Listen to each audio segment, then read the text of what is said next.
Floating points वो होते हैं कि जे एक ऐसे डिजिट जिन पे पॉइंट्स आ जाते हैं फ्लोटिंग पॉइंट्स कहते हैं, यानी कि वो बाइनरी में डेसिमल में अगर उसके पॉइंट्स आ जाते हैं फ्लोटिंग पॉइंट्स कहते हैं। इसी तरह से फिक्स पॉइंट के मतलब बताना चाहूँगा, जैसे कि 10 नंबर है वो एक फिक्स पॉइंट है, अगर उसके ऊपर आगे हम पॉइंट लगा भी दें तो 0 0 पे लगाएं तो वो फिक्स ही होगा। मगर फ्लोटिंग पॉइंट क्या होगा, जैसे बाइनरी में 10 11.001 हो जाएगा या फिर 10.10 आ जाएगा, ये सारा फ्लोटिंग पॉइंट्स होते हैं।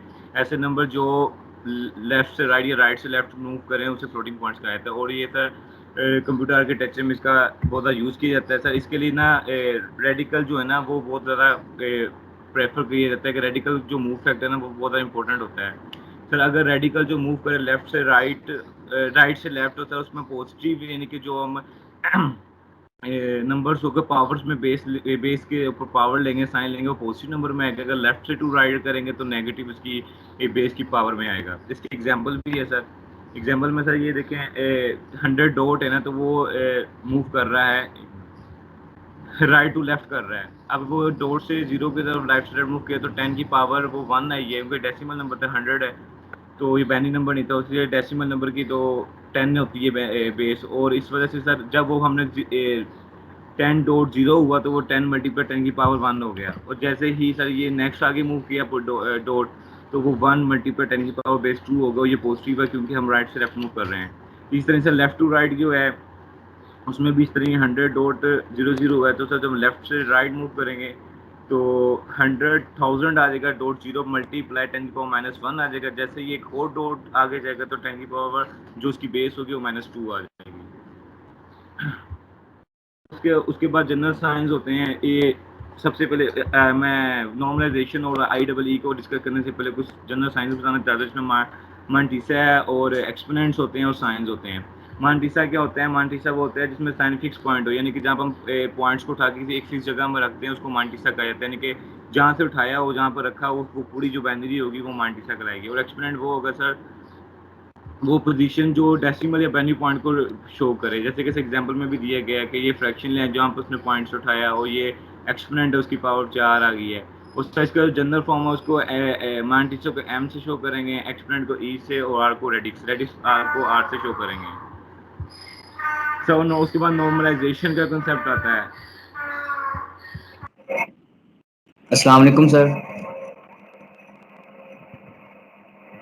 सर सर नॉर्मलाइजेशन मेरा टीममेट्स डिस्कस करेगा, उससे आगे आई ट्रिपल ई वो मैं डिस्कस करूंगा। जी सर।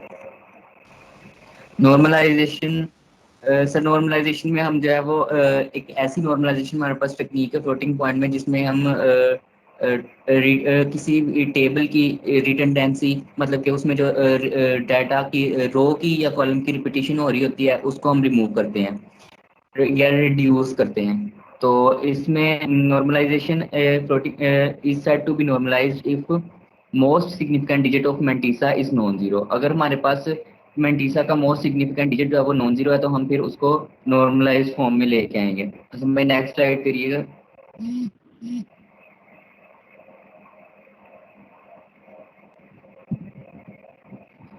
सर इसमें टाइप्स ऑफ नॉर्मलाइजेशन आ जाती हैं एक्सप्लिसिट नॉर्मलाइजेशन और इम्प्लिसिट।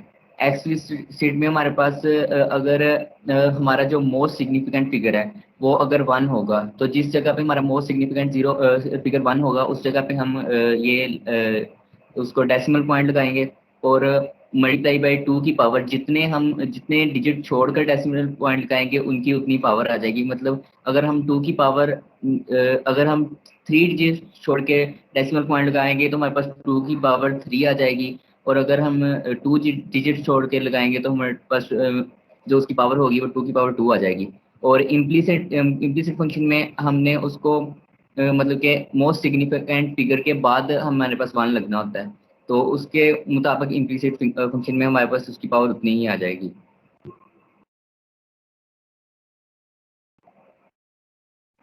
Next slide. ये सर उसकी एग्जांपल है। यहाँ पे x की फर्स्ट में x की वैल्यू जो है x की वैल्यू जो है वो x is equal to 0.1101001001 multiply by 2 की पावर -3। इसमें हमारे पास जो मोस्ट सिग्निफिकेंट फिगर था उसके हमने स्टार्ट पे लगाया और उसकी पावर -3 गई, और नेक्स्ट में उसकी पावर -4 है।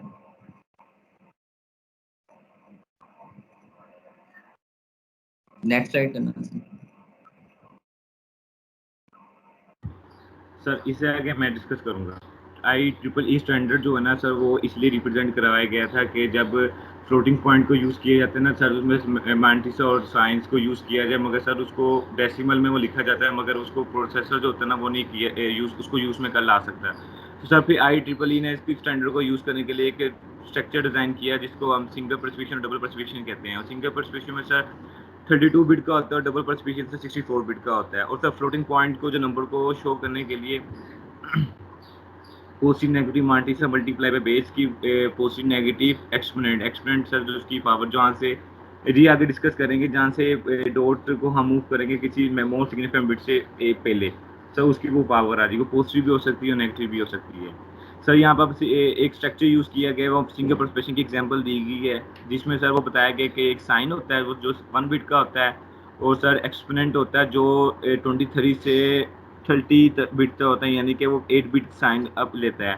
और सर वो जो मांटिसा होता है वो 0 से 22 बिट लेता है, यानी कि 23 बिट का जो होता है वो मांटिसा होता है। और सर इसकी एक एक्सपोनेंट को फाइंड करने के लिए बायस का कॉन्सेप्ट भी होता है, जो हम आगे डिस्कस करेंगे।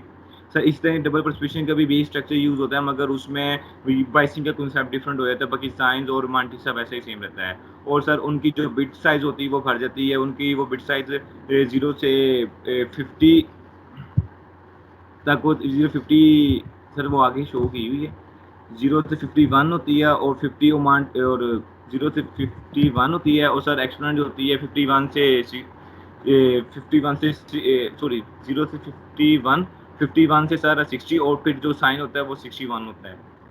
सर बाइसिंग का concept क्या है सर? बाइसिंग का concept ये कि जो बाइसिंग का उसका फार्मूला ये 2 की n-1 पावर 2 की पावर n-1 और sir where n is the hash with bit used to exponent is added to the exponent e to get the Bayes exponent e, so the Bayes exponent of the single precipitation and number can be obtained। अच्छा sir, इसमें जो single प्रेसिपिटेशंस की जो biasing को find करने के लिए sir हम 127 का यूज़ करते हैं, एक्सपोनेंट के साथ प्लस करते हैं। वो अगर सर डबल में आ जाए तो 1023 के साथ उसको ऐड करके उसकी फिर वो एक नंबर डिजिट आएगा, फिर उसको बाइनरी में कन्वर्ट करके उसका वो एक्सपोनेंट हम लिखेंगे। सर आगे उसकी एग्जांपल्स है सिंगल प्रेसिपिटेशन में। सर एग्जांपल ये कि अब यहाँ पे उसने रिप्रेजेंट किया हुआ है 14 16.125 डेसिमल नंबर लिया है उसने, उसी को इस एग्जांपल में सिंगल और डबल दोनों को रिप्रेजेंट किया गया है। पर हम सर इसमें इस एग्जांपल में हम सिंगल को शो दिखा रहे हैं सर। सबसे पहले ये स्टेप होता है कि हम डेसिमल नंबर को कन्वर्ट करें बाइनरी नंबर में। जब वो बाइनरी नंबर में कन्वर्ट हो जाए फिर हम नॉर्मलाइजेशन का कंसेप्ट यूज करेंगे उसको स्टैंडर्ड फॉर्म में लाने के लिए। सर अब स्टैंडर्ड फॉर्म लाने के एक्सप्लिसिट और इम्प्लिसिट का कंसेप्ट यूज होता है, तो इसलिए हम यहाँ पे एक्सप्लिसिट का कंसेप्ट यूज कर रहे हैं, और उसको मोस्ट सिग्निफिकेंट पॉइंट से पहले एक डॉट लगा देंगे, यानी कि यहाँ से लेकर यहाँ तक जो हमने जितने भी उसके दरमियान में डिजिट्स बाइनरी नंबर आ रहे हैं उसको हम काउंट करेंगे, उसको मल्टीप्लाइड उसका जो बेस है बाइनरी की बेस है तो 2 आएगा, 10 की बेस होगी 10 आएगा, डेसिमल होगा तो 10 आएगा। और सर जहाँ से लेकर उसकी जिस पॉइंट तक लेके गए उसकी जो एक्सपोनेंट यानी कि पावर जो होगी वो पॉजिटिव भी हो सकती है, नेगेटिव भी हो सकती है। कि लेफ्ट से राइट करेंगे तो पॉजिटिव, राइट से लेफ्ट करेंगे पॉजिटिव, और लेफ्ट से राइट करेंगे तो नेगेटिव आएगी। सब सिंगल प्रेसिपिटेशन में साइन जो पॉजिटिव 0 पॉजिटिव को शो करता है और 1 नेगेटिव को शो करता है। यहाँ पर इसलिए पॉजिटिव नंबर था 146, तो इसीलिए सर साइन 0 आया। सर मांटिसा को फाइंड इसलिए इस तरीके से किया गया कि जो तो लास्ट 3 डिजिट से 001 के बाद जो डॉट आ रहा है वो जब मोस्ट सिग्निफिकेंट बिट के साथ डॉट लगा उसके मोस्ट सिग्निफिकेंट बिट्स के डॉट से लेकर एंड तक जितने भी नंबर्स है वो शो किए गए हैं वो। और सा ये 0 से लेकर 22 तक बनते हैं। अगर डिजिट्स आपके बाइनरी कम बन रहे हैं तो आपने पूरे 22 करने हैं, तो उसके साथ 0 हम राइट साइड लगाते जाएंगे। और सर अब एक्सपोनेंट को यहाँ पर शो किया गया, एक्सपोनेंट 8 बिट का है तो एक्सपोनेंट को फाइंड करने exponent E hash is equal to E plus 22। अब एक्सपोनेंट से उसकी कितनी बन रही है, वो बन रही है 2 की पावर 10 थी तो 10 उसकी एक्सपोनेंट हुई, प्लस 22 कितना हुआ 127। क्योंकि सर हम सिंगल प्रेसिपिटेशन कर रहे हैं, सिंगल प्रेसिपिटेशन में 22 यूज होता है 127, ये फिक्स है। और जब से हम इसको ऐड करेंगे तो वो बनेगा 137 डेसिमल नंबर बनेगा, और इसको हम जब कन्वर्ट करेंगे बाइनरी नंबर में तो वो बन जाएगा हमारा एक्सपोनेंट नंबर। और सर अगर वो एक्सपोनेंट 8 बिट से बिलो होगा तो सर हम जो उसके साथ एक नंबर ऐड कर देंगे 0, वो जिस तरह हम बाइनरी डिजिट्स को ऐड करते हैं। आगे सर डबल प्रेसिपिटेशन में भी सर वही कंसेप्ट यूज हो रहा है मांटिसा सेम रहेगा, साइन सेम रहेगा, मगर एक्सपेरेंट में चेंजेस आएगी और उनके साइज में चेंज आएगा। सबसे पहले साइज की बात कर लें। अब साइज 0 से लेके 51 तक है, वो था 0 से लेके 22 तक। तो सर वो 22 तक था कि एग्जाम्पल तो मांटिसा हमारा बना है तकरीबन लगा लें, अगर 11 बिट का बना तो हम सर उसको पूरे 22 बिट तक उसको लेके देंगे, इसको हम 51 बिट तक पूरा करेंगे। और साइन 1 बिट का ही है तो एब्सोल्युटली वो 0 ही था, क्योंकि वो पॉजिटिव डिजिट था। अब मांटिसा में सर एक्सपेरेंट में क्या हुआ, एक्सपेरेंट जो सर वो 52 से 62 तक बना है, 11 बिट का बना है, तो सर एक्सपेरेंट को डबल प्रिसिशन का जो ऐड करते हैं उसे कहते हैं, उसको ऐड करने की जो फिक्स किया गया वो 1023 है। और सर वो एक्सपेरेंट की जो पावर जो आ रही है वो 10 है, जहाँ से वो रेडियस मूव किया था मोस्ट सिग्निफिकेंट बिट तक। फिर इन दोनों को ऐड किया, इन दोनों को ऐड करने के बाद सर इसकी हमने बाइनरी डिजिट फाइंड की, उस बाइनरी डिजिट को हमने मांटिसा एक्सपेरेंट पे लिख दिया और उसको पूरा करना होता है 11 बिट तक।